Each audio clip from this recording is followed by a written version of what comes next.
Anna Llewellyn-Smith is an English for academic purposes tutor at Harper Adams University. Anna, it's an absolute pleasure to be talking with you today. Thank you so much for joining me.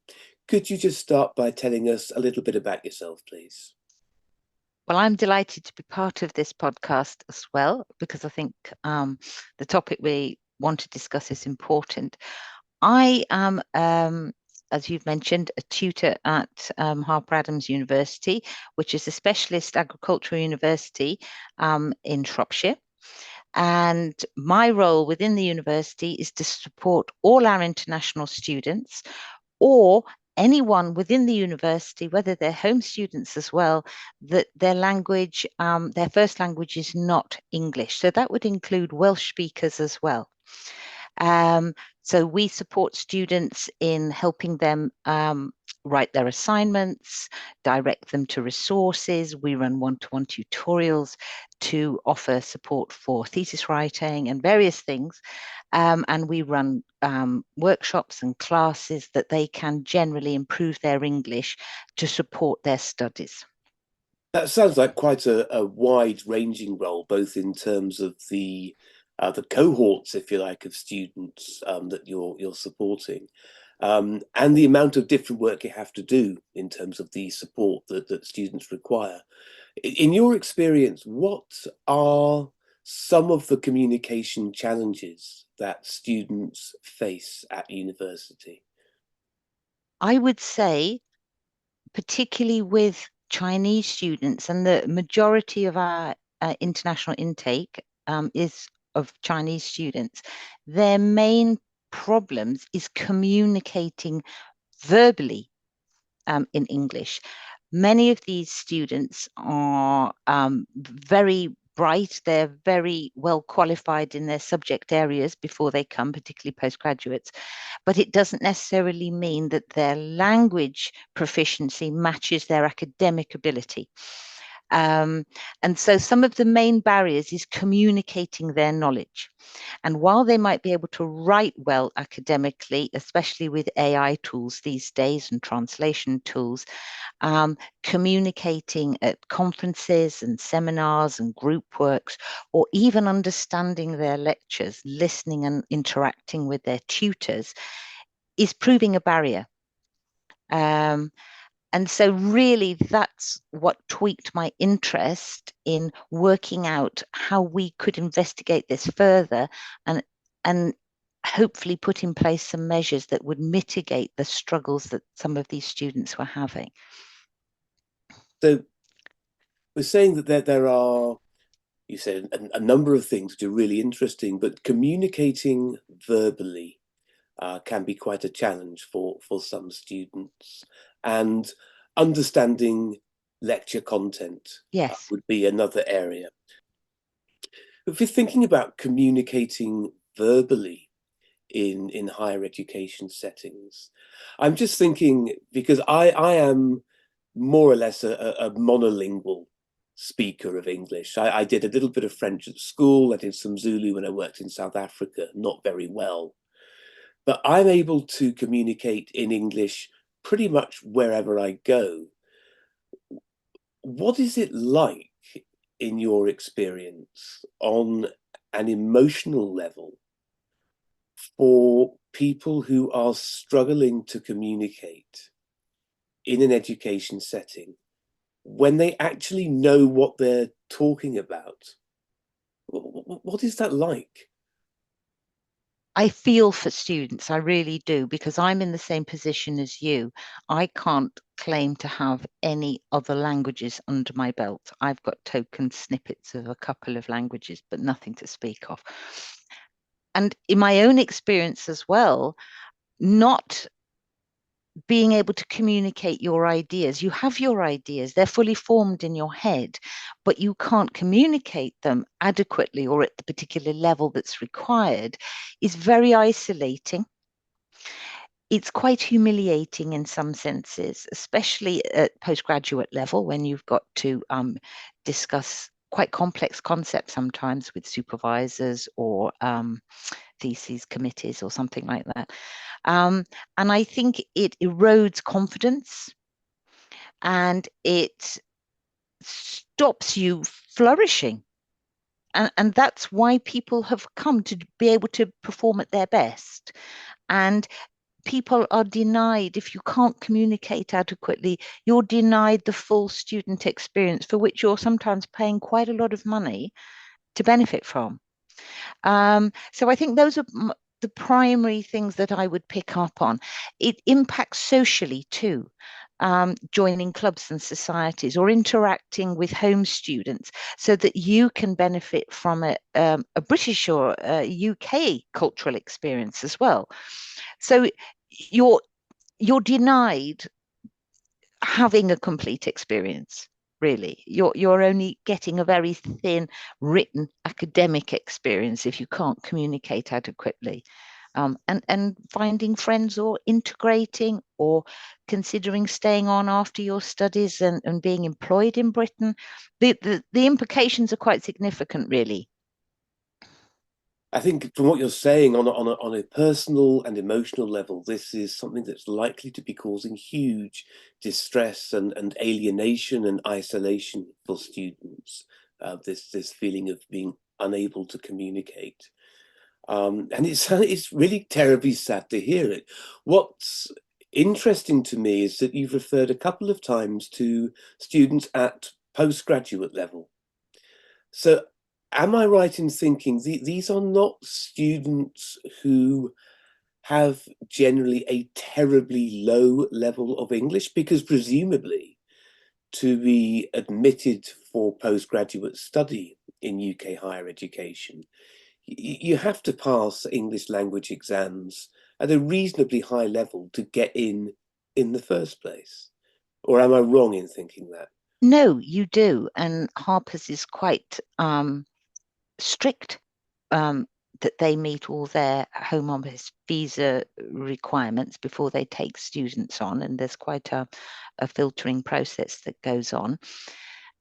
But even if you have, and this is particularly the case with the Chinese undergraduates, even if you have sufficient levels of English because of the international tests that you've done, they don't necessarily adequately equip you to communicate fully in all the spheres that you might find yourself in. So you might be able to write academically sufficiently well. You've proved your intellect, you're up to scratch, you've got the right background. But if you can't communicate those ideas adequately verbally or understand them through listening, you are particularly hindered. I I think they have what it takes, but these examinations don't sufficiently test their social English, listening to normal speed English. It's all very contrived. Some of these exams are very contrived, so they're not necessarily experience an authentic situation. A lot of the students that we get, their educational background has allowed them to have access to English lessons, and they do have a certain level of proficiency generally, like we do from our schooling. But sometimes their exposure to authentic English, native speakers, um, communication at speed, normal speed, all the nuances that come with understanding a second language, aren't necessarily in place. And so the limitations are quite subtle. It's not about not literally having the grade. Those grades don't allow you to fully function. So when we're thinking about native speaker English and exposure to authentic English, and we're saying that the exams may not provide a sufficient background in that for students to be confident in Mm, speaking and verbalizing their thoughts. I'm trying to put myself in the position of a student who is networking at an academic mm, conference or making small talk with a PhD supervisor or an mm, academic tutor in a semi-formal setting. And those settings are really very important for social mm. cohesion and for integration and academic success. What potential problems might I cause, as a native speaking tutor, trying to communicate, let's say, with a Chinese undergraduate or a Chinese postgraduate who's less confident in their use of English? Some of the barriers that you would be putting in the way potentially would be the use of idioms, an instinctive use of idioms.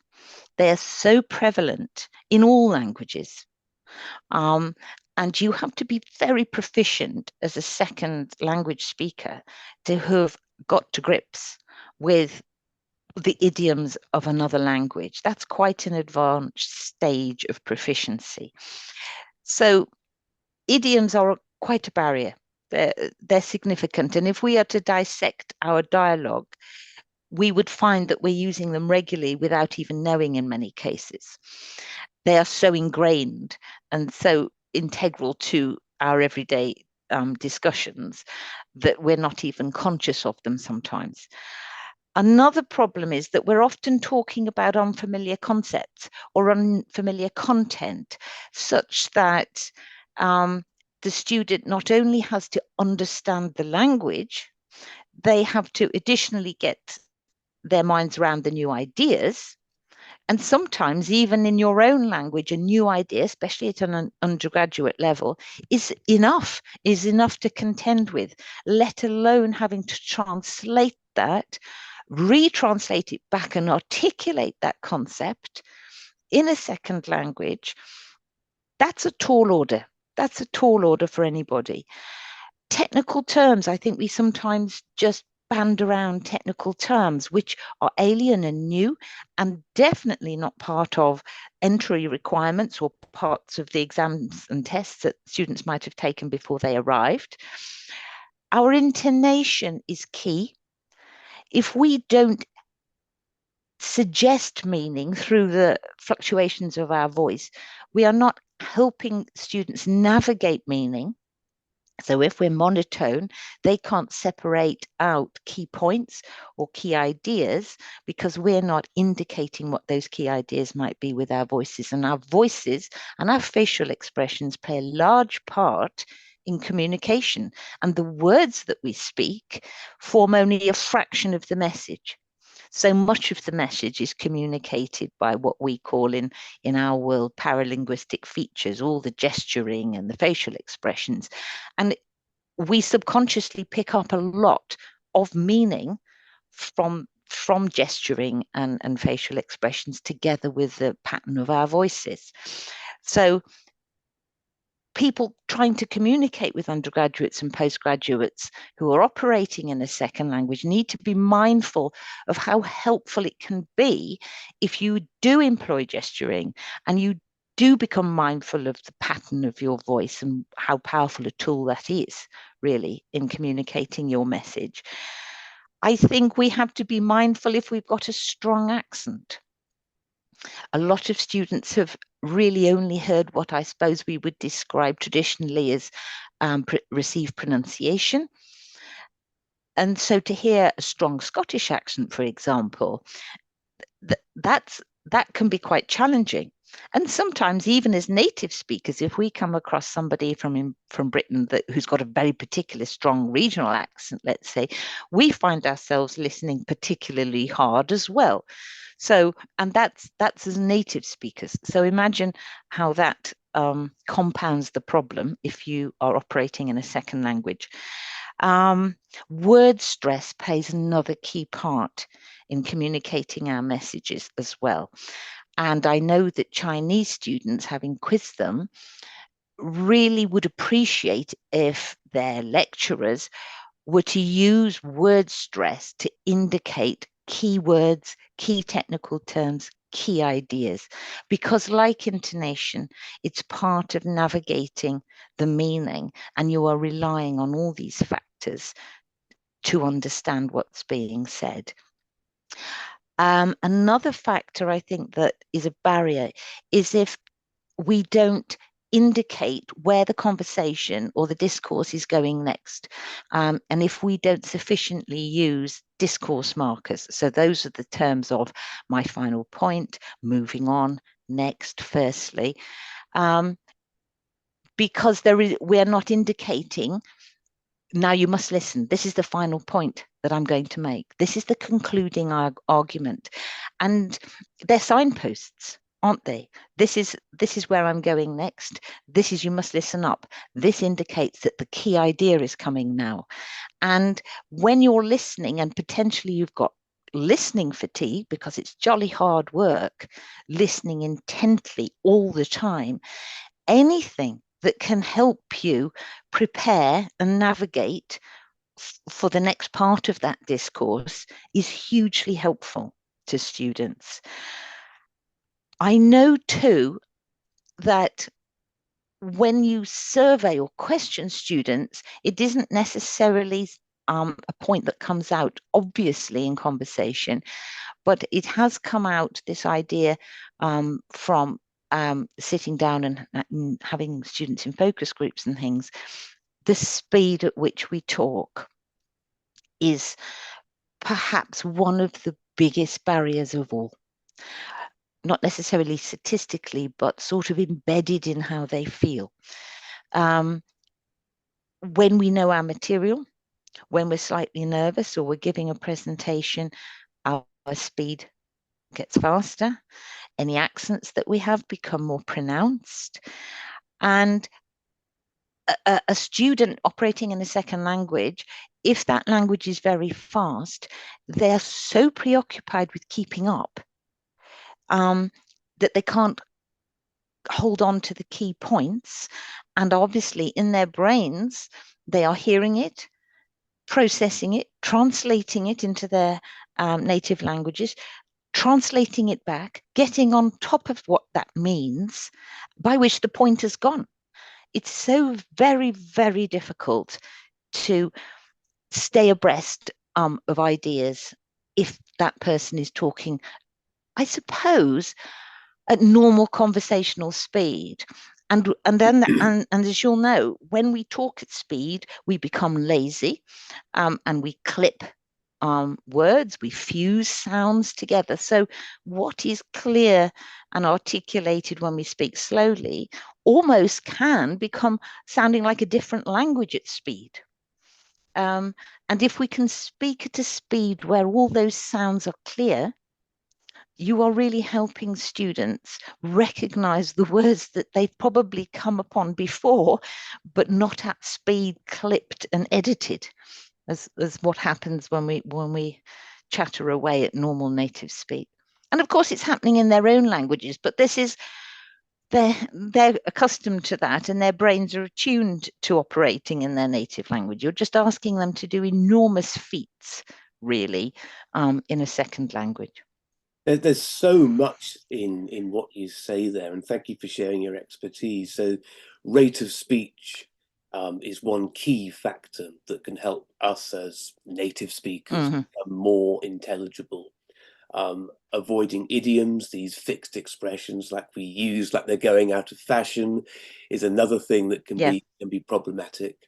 And you were saying about gestures and the paralinguistic features, so body language and facial expressions to help people navigate the discourse. And I suppose you were saying almost structuring the discourse as you might hopefully in a lecture. First, I'd like to talk about this. My second point is this. And finally, my last point is XYZ, to give people chance to pace themselves. I think what you were saying about the mental overload of operating in a second language is really interesting, just how tiring it must be to have to concentrate for an extended period. And in fact, we're talking about a 24/7 period, really, with students that come to the UK, which makes your point about vocabulary use particularly relevant, because it must be exhausting anyway to operate in a second language. But if the subject matter is also new and the vocabulary is highly specialized. And that again is something that we as native English speakers, higher education staff could be very mindful of. Clearly, you have a lot of expertise and experience in this field, but just a very simple question, I hope. This is your specialist areas, so you're dealing with students, I'm guessing, on a one-to-one basis who have particular problems, and this will stand out in your mind. But without being rude to you, Anna, is it really that big a problem? Or are we talking about some isolated cases that No, you are? the literature supports this. It's been an issue for some decades, but the focus has often been on imagining or perceiving those barriers from a teacher or a practitioner perspective. And very few studies have been done quizzing the students themselves. Any studies that have been done prior to translation tools, prior to lectures being recorded, so students can access that before a lecture perhaps. And so they're quite dated. And I think the problems, especially with translation tools and things, the problem is navigable to some extent with translation tools and things like that. But the nature of the problem is shifting. But the gravity of the problem remains the same. And it affects huge swathes of international students, really at all levels. And another problem that a lot of students have is that very often they're coming for a final year of their degree, or they're coming for a one-year master's course, and the adjustment time isn't really sufficient. I have noticed students that come for 2 years, their final 2 years of a degree course, are much better able to handle their final year because you can see that adjustment happening. It happens fairly rapidly, but it doesn't happen sufficiently in 12 months. And a huge number of our students come just for the final parts of degrees. Not all students come for a 3-year degree or 4-year degree course And I from think that overseas. particularly relates back to what you were saying about the issues that postgrad Yes. experience when an awful lot of master's degrees are Yeah. 1 year. Yeah. Yeah. And if it's going to take 12 months to fully, not fully, Mm-hmm. if it's going to take 12 months Adequately. to Yeah. adjust and acclimatize to the language, the Mm. accent, the speed, the idioms, the vocabulary, that is a huge demand to be put Mm-hmm. on people. I know that you've been working on some research at Harper Adams University looking at communication challenges that students face.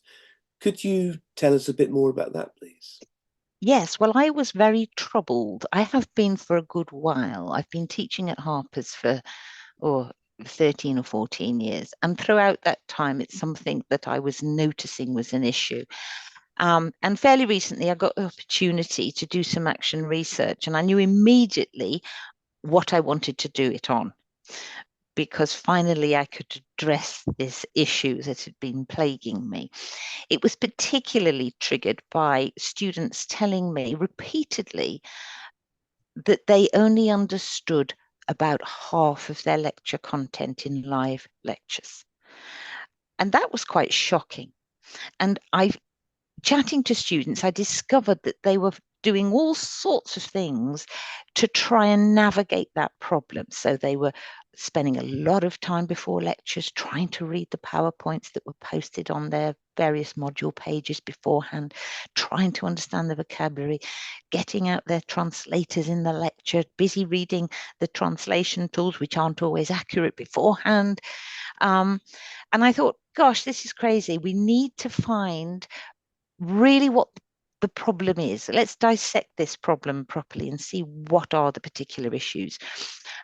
Ask students, not imagine, ask students what they felt were some of the solutions that staff could do to ease their passage through their experience at the university. So the moment I got clearance to do this action research, off I set. And I sent out a questionnaire to the final year cohort of Chinese students that we had had that particular year. And I got a very good response rate. I got a 60% response rate from these questionnaires. And these are students that are just completing their final year at Harper Adams. So they are under that stress of having to adjust so quickly and accommodate everything in just that 12 months. And the questionnaire had a selection of multiple choice questions, closed questions, Likert scale questions, and a couple of open-ended questions at the end. And in addition to that, I organized 2 focus groups with volunteer students who came and talked to me then in more depth about some of the things that they were facing. And we've discussed already some of the results that they came out with, that they articulated what the issues were. But interestingly, and I think more importantly, they came up with a list of things that staff could do to make life easier.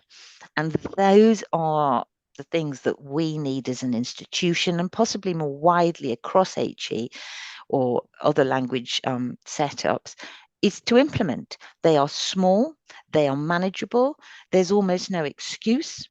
It's just being mindful that the tiniest tweaks to delivery that are going to have a fundamental impact on that student's experience and their ability to maximize their time here and get the best grades that they've come and seeking. And some of the suggestions, which we sort of touched on already, were hand gestures, facial expressions, slow down that speaking speed. Other things like highlighting topic sentences and keywords on PowerPoint slides, something very simple. Allowing students to record the lecture. Sometimes, that might be a bit of an issue, or online lecturing or on delivery, but that they can go back, dissect that lecture, pause it, stop it, translate it, repeat it. So that's a huge help for them.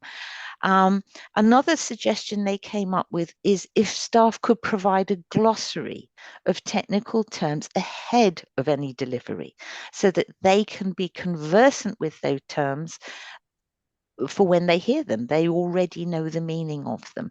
And in some subject areas, the technical terminology is numerous. It's delivery is littered with them. So that would help people avoid those idioms and colloquialisms, really emphasize intonation and stress to reinforce key points, and any video clips that are provided, that English subtitles accompany them so that they can listen and read at the same time. And I can understand that. I suppose it's the difference between what our brains are required to do when we watch television, when we're watching and seeing that message and all those paralinguistic features, versus listening to the radio.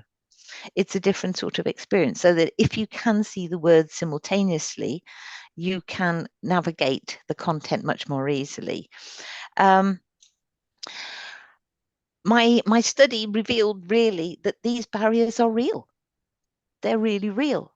Well, And that finding that you, sorry to interrupt you, Anna, but the finding you mentioned at the beginning of this section, where these final year students were saying they cannot understand 50% of lecture content. That's huge. It's huge. And it's not, those aren't isolated comments. Those are consistently reported to me. Yeah. And so I found in my own teaching that not only are we trying to do English for academic purposes, I could see there was a need for functional English and social English to be woven in as well, because their lecture content and interacting with lecturers in tutorials and things is huge. It's a big part of what they do.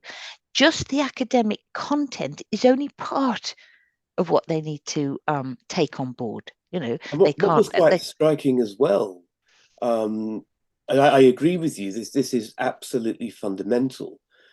From the way you were describing these student experiences and the responses to the research you were doing, we're not talking about students that can't be bothered to get out of No, bed, turn up late, hungover, no, exhausted, demotivated. Oh, I couldn't understand half of no. that. Well, you need to pull your finger out then, don't you? Yeah, Because you were saying that they are going through the PowerPoints in advance. They are trying to use translations during the lectures. I'm guessing they're getting together in groups afterwards to try yep, and fathom out what on earth was going on. They are making an effort, and exactly. still 50% of this Yes. is inaccessible. I know from what students have told me that for every hour of content lecture delivery, they are spending 2 hours understanding that lecture recording afterwards. Wow. So compared to home students, they are certainly doing their bit to cope. Added to which, families are paying an awful lot of money for students to attend a UK university.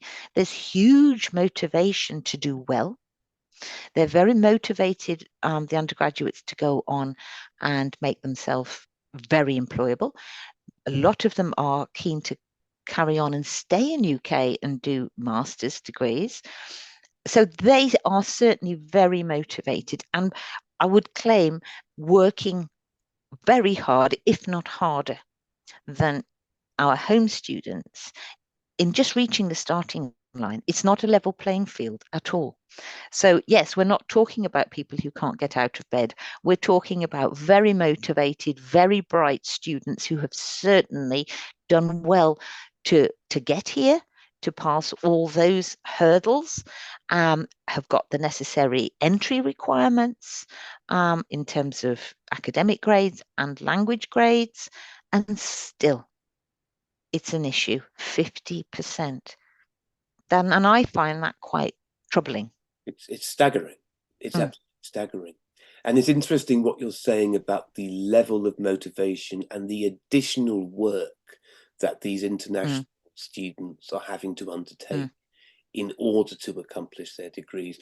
To my mind, and certainly in my experience as an English language teacher, I think these problems can go underreported precisely because international students, students who speak English as a second language, they often take all the responsibility onto themselves mm-hmm. because of that motivation, because of the family finances involved in Yes. sending them here, and that absolute need to succeed at all Mm-hmm. costs. And so rather than complain and say that lecture is not good enough, that Mm-hmm. seminar was conducted too quickly, that vocabulary wasn't Mm. explained, students will tend to think, well, it's my fault, Yes. it's my responsibility, I will just stay up Mm-hmm. all night Mm-hmm. in order to be able to understand in the same way that a home Mm-hmm. student could within Mm-hmm. about 30 minutes. And so I think the problem goes underreported, Mm-hmm. which is where the work you've done becomes so interesting in bringing this to light.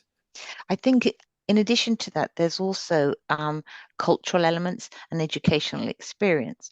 So in some cultures, for example, in Chinese culture, you wouldn't readily challenge the teacher. You wouldn't readily use up class time asking questions. So Chinese students are less likely to indicate that they're struggling. Added to which, a lot of these Chinese are joining modules where there's the majority are home students. So the lecturer doesn't necessarily get a feel for what the international students are experiencing because they're sort of almost lost in the mass. I'm very privileged in the sense that in my role, we see them one to one and quite intensively. And we run language classes where there are only Chinese students in there. So you do get to hear much more so than general lectures, what their issues are. Um, and you can completely forgivable. A lecturer doesn't necessarily know all the linguistic issues a second language learner is experiencing if you're delivering an engineering lecture or a food lecturer. Why should you? How should you? Your professional experience hasn't necessarily led you down that path. So I feel why this research might be useful is spreading the message that these small little adjustments that can be made by all of us, irrespective of our training or our subject areas, are going to help all our students, irrespective of whether actually they are international or not. Because other research has shown that some of these recommendations also apply to students with special learning differences. And so we're addressing everybody. By making these adjustments, you're making life better for anyone who is in front of you. I And was so I thinking think when that you were becomes even more prevalently important, really. yes, I mean, I was thinking when you were mentioning some of your recommendations for improving communication, such as structuring the dialogue and making clear the different phases of Mm-hmm. the dialogue that you intend to conduct, that seems to me to be applicable to a much wider range of students than only international Mm-hmm. students. I began to think, as you were talking about universal design principles for Mm-hmm. learning and how much it actually relates to that. Mm-hmm. Some of the things that you're saying, we should be doing for all students. Absolutely. Everyone would benefit. And it's interesting you say that the changes required, the changes you suggest that lecturers might implement, are actually fairly small in terms of how we do it. They might take a bit of thought, a bit of practice Mm-hmm. initially, but they're fairly small. How have your recommendations been received by members of staff when you shared your findings with them? Very positively. Good.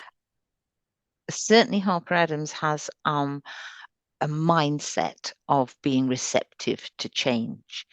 And it's an environment where ideas are very freely shared. And there are plenty of forums and opportunities to do that at Harper. So it's a wonderful environment in that sense. So I have delivered various workshops and teaching and learning conferences and things that we have regularly, and shared these. And people have been very, very keen to find out how they can improve. Um, I think an interesting study would be then to go and follow up and see, while the intention might be there, whether actually it's filtering through now as commonplace. Um, I am confident that it will and does, and increasingly become of the way we operate, because Harper's is very well, takes inclusivity and the student experience very seriously. But I think the problem has been that under that umbrella of accessibility and inclusivity, language gets overlooked.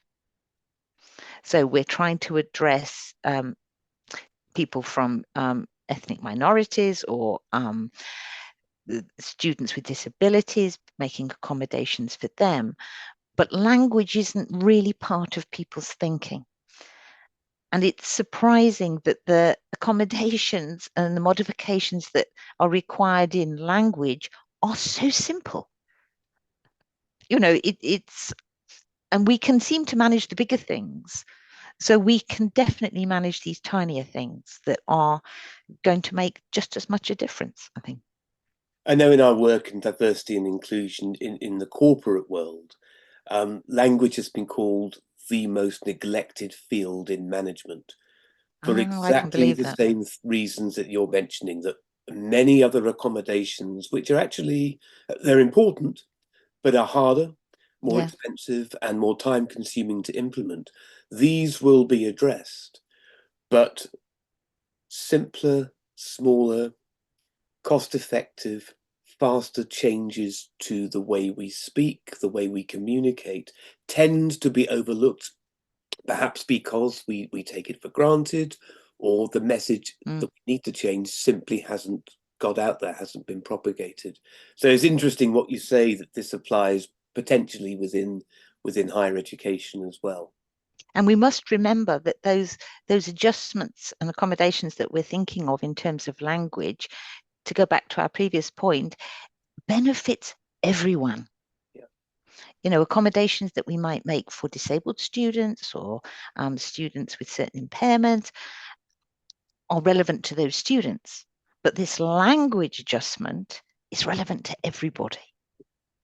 So it's a very efficient adjustment, really, that we can be making, because it covers the whole population of our students. So why not?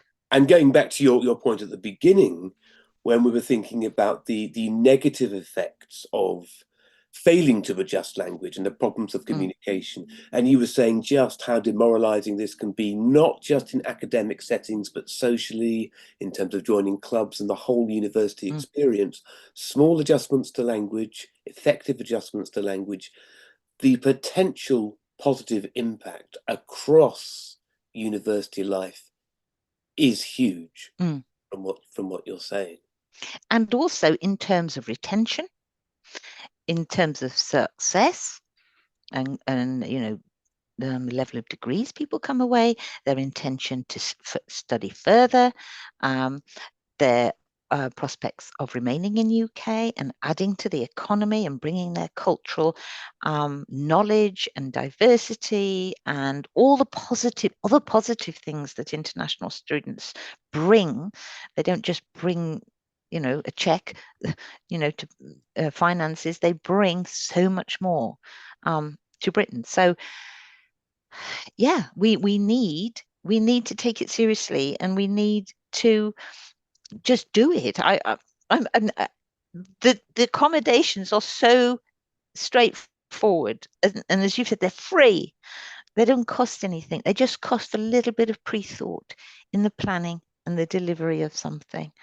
And you're fundamentally making the difference between something being inaccessible and accessible. It's been an absolute pleasure chatting with you today, Anna. Thank you so much for joining me. Really enjoyed it. Thank you.